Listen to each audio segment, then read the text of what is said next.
the first thing to say is that's good news for all the startups and founders out there, that startups essentially are an essential part of actually achieving anything of what we want to achieve. They are much better at identifying problems, solutions, and so forth, but might have slightly more challenges in terms of scaling certain things. And I think within decarbonisation, the core of the challenge is a hardware challenge. Software is an element of it, but if you look at other disruptions that's happened over the last many years, here we really have a big chunk of hardware. And hardware is difficult. It's difficult to develop. It takes time. It requires a lot of patience from investors, what some might not have. And there I think actually corporate investors can play a role jointly with VCs and so forth in that particular piece. An example of a company we invested into is called WasteFuel. They actually take landfills or municipal waste and turn that into green fuels. It's pretty cool getting rid of landfills if you've got some of those lying around. And it's a way of actually making something good out of it. But they have a lot of challenge in sourcing the feedstock, the engineering they need to do, hiring they need to do, and all these things combined with it, they need to raise a lot of capital. So what we're doing is we're helping them with offtake, with both commercial backing, and that way they can actually raise money for building out these hugely expensive infrastructure projects. So I think it's really an important combination of it. And again, hardware is really at the core of decarbonisation.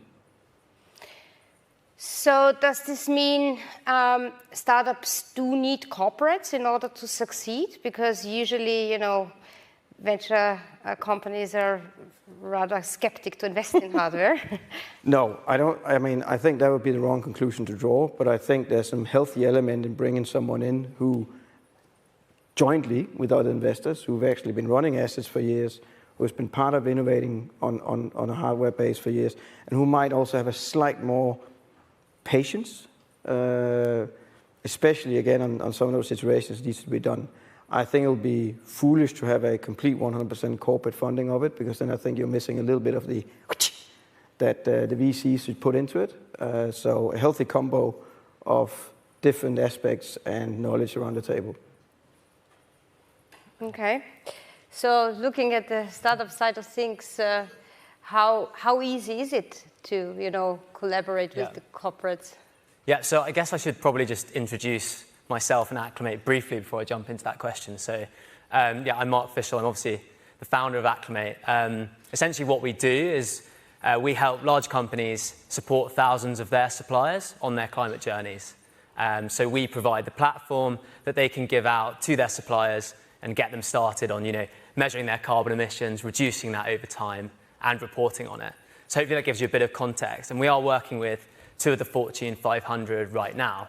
But I think if I just had to focus in on sort of one challenge more broadly that startups face when working with corporates in the world of climate is, I think, one of urgency. So I think there's incredible opportunities there when you get a company like Maersk that really does have the executive and the C-suite behind what they're trying to do.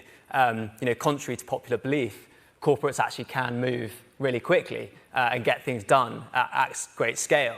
But I think what we found quite often is that some of the corporates that we have spoken to, the pledge and the commitment has come somewhat in advance of the transformational shift that is really required to get people to put these things into action quickly and with a sense of urgency that I think the climate emergency demands. So I think that would be the one kind of main challenge. But as I said, I think when the stars are aligned and you get that executive buy-in, things can happen really quickly. And it's really exciting, and we've definitely found that with the clients that we're working with right now.